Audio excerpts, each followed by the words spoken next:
Eh bien, bonjour à tous et à toutes, c'est Monsieur Cazetra et on se retrouve pour d'autres trucs utiles pour gagner des perfs sur Windows. Vous avez bien évidemment dans les effets visuels, vous pouvez désactiver ceci. Les notifications, vous pouvez les désactiver pour avoir moins de choses en arrière-plan. Vous avez aussi dans Confidélité, vous pouvez désactiver ce côté-là. Localiser mon appareil. Voix, vous pouvez désactiver. Ceci aussi. Diagnostic, commentaire, vous pouvez désactiver. Si vous avez une connexion avec un compte Microsoft. La recherche, ça vous pouvez désactiver. Général, bien sûr, très important, désactiver tout. Recherche Windows, vous pouvez le mettre en classique. Il me semble qu'on ne peut pas désactiver. Dans avancer, non. Localisation, micro, ça, il faut le laisser activer. C'est votre micro. Les choses qu'il faudra désactiver, c'est localisation, la caméra si vous n'utilisez pas de caméra, notification, information sur le compte, contact, calendrier, historique d'appel, courrier électronique, tâches, messages, radio, votre appareil, diagnostic de l'application, téléchargement automatique des fichiers, voir si c'est désactivé oui ou non, documents, images, vidéos et système de fichiers. Activation vocale aussi, il faudra désactiver celui-ci, autoriser les applications à accéder au service de activation vocale. Appel téléphonique, bibliothèque musique, bordure de capture d'écran enregistrement, dossier téléchargement et aussi génération de texte d'image. Ensuite dans performance,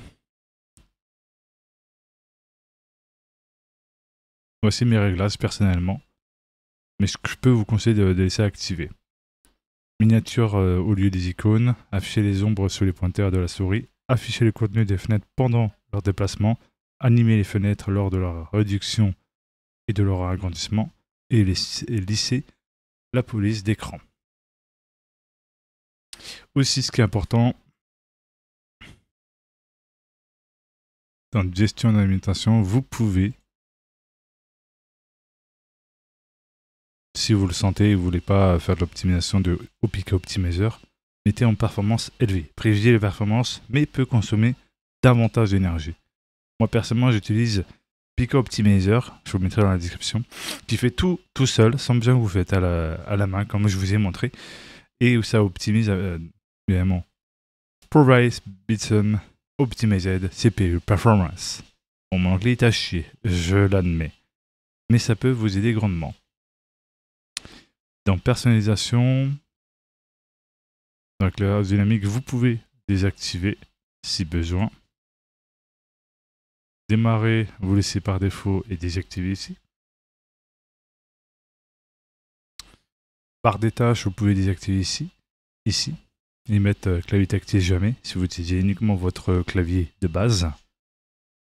Icône système, vous pouvez menu, donc moi j'ai désactivé tout ça.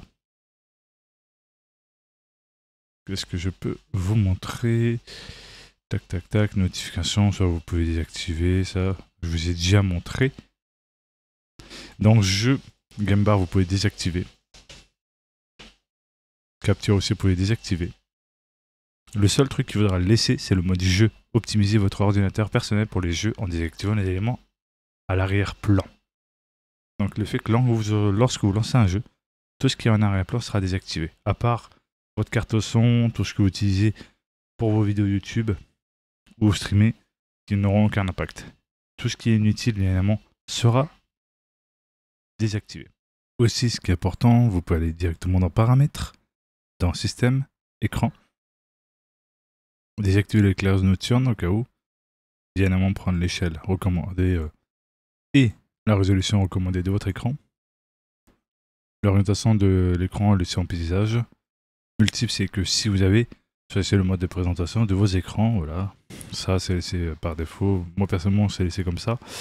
Dans écran avancé, sélectionnez le taux de rafraîchissement maximum de votre écran. Très important. Une fois que c'est fait, plus rien n'est touché. Aussi, dans votre carte graphique, très important d'aller sur le panel d'NVIDIA, changer la résolution et mettre le taux de rafraîchissement de votre écran. Et laissez évidemment la résolution native de votre écran. Aussi, utilisez les paramètres de couleur d'NVIDIA. Moi, j'ai mis place de DMX de sortie complète. Dans couleur du bureau, je le suis par défaut, juste en monter l'éclat numérique.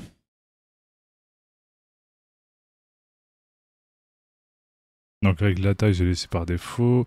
Ça, c'est G-Sync si vous avez un écran G-Sync ou bien évidemment un écran qui a bien évidemment tout simplement le FreeSync, mais qui peut aussi être compatible avec le G-Sync. C'est possible aussi. Je ne sais plus comment on appelle le terme, donc n'hésitez pas à me le dire dans les commentaires. Si besoin. De réglage, tout simplement donc gérer les paramètres 3D. Voici mes paramètres. Évidemment, sans surcharger bien évidemment la carte graphique, sans la solliciter pour rien. Beaucoup conseillons bien évidemment le performance maximale, sauf que ça va l'utiliser pour rien lorsque vous ne faites pas des jeux ou des trucs qui demandent une sollicitation de votre GPU. Donc voici les paramètres. Personnellement, j'ai laissé tout ça comme ceci. Filtrage anisotrope, j'ai mis à 16, donc vous, ce sera peut-être 8 ou 4 ou 2. Si vous ne le sentez pas, laissez contrôler par l'application si besoin. Dans qualité, j'ai laissé des qualités. Dans un filtrage de texture, j'ai laissé par défaut activé. Dans rafraîchissement, j'ai laissé contrôler par l'application. Vous avez une gestion d'alimentation laissée en normal. En moins, ça va switcher naturellement lorsque vous allez faire une tâche qui sollicite votre GPU. Bien évidemment. Qui va switcher entre normal et performance. C'est-à-dire que quand vous lancez un jeu, bien évidemment, ça sera en performance. Sans besoin d'aller trifouiller dans les panels d'NVIDIA en termes de configuration. Dans Multiframe Sampler, ça c'est pour les anciens jeux. Moi je l'ai activé, mais vous n'êtes pas obligé de l'activer, vous pouvez laisser désactiver. Nombre d'images par seconde désactivé, nombre d'images seconde maximale laissé désactivé. Occlusion ambiante désactivé par défaut. Optimisation de 3D en auto. Dans processeur graphique rendu MPNGL, j'ai laissé auto-sélection. Réalité virtuelle, super échantillonnage désactivé. Synchronisation verticale, c'est utiliser le paramétrage d'application 3D, mais il me semble que vous pouvez le désactiver, mais par défaut, c'est utiliser le paramétrage d'application 3D. Dans tâche de désambrage, paramètres par défaut du pilote. Technologie du moniteur, si vous avez bien, comme je vous dis, que votre moniteur, donc votre écran, est compatible G-Sync. Vous en faites pas que le FreeSync est compatible avec les cartes NVIDIA, car au moins AMD n'est pas bien évidemment comme NVIDIA qui priorise bien évidemment la technologie G-Sync uniquement pour les cartes graphiques NVIDIA et les écrans compatibles avec celle-ci. Heureusement que AMD est généreux. Vous avez bien évidemment trame de pré-rendu réalité 1 et triple mise en mémoire tampon par défaut désactivée. Donc voilà les paramètres que j'utilise. Et ça fonctionne très bien. Ça, il ne faut pas y toucher.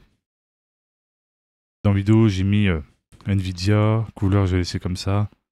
Gamma, c'est pareil. Avancé, j'ai mis complète. Ici, j'ai mis utiliser paramétrage NVIDIA, paramétrage NVIDIA. Voilà. Donc, si vous avez des doutes, vérifiez que tout est bien appliqué partout. Moi, je vérifie toujours dans les paramétrages 3D si tout est bien appliqué. Il peut arriver que des versions d'NVIDIA qui sont foireuses peuvent faire foirer et remettre les paramètres d'usine de la carte graphique.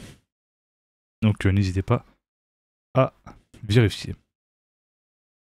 Parce que ça peut restaurer sans le vouloir à cause d'une version driver foireuse. Et voilà, une fois que vous avez tout réglé, vous avez ce qu'il faut pour être bien, pour jouer aux jeux vidéo. Après, dans les jeux vidéo, il faudra régler la qualité graphique selon, évidemment, si le jeu est optimisé avec le cul. Donc, je le dis. Si le jeu est bien optimisé, vous pouvez profiter pleinement de votre config. Si le jeu est mal optimisé, il faudra baisser la qualité graphique en jeu pour vraiment avoir une meilleure expérience enrichissante. N'oubliez pas de vous abonner, de mettre un pouce bleu, d'activer la cloche de notification et de partager. C'était Monsieur Kazetra. Ciao, bye bye.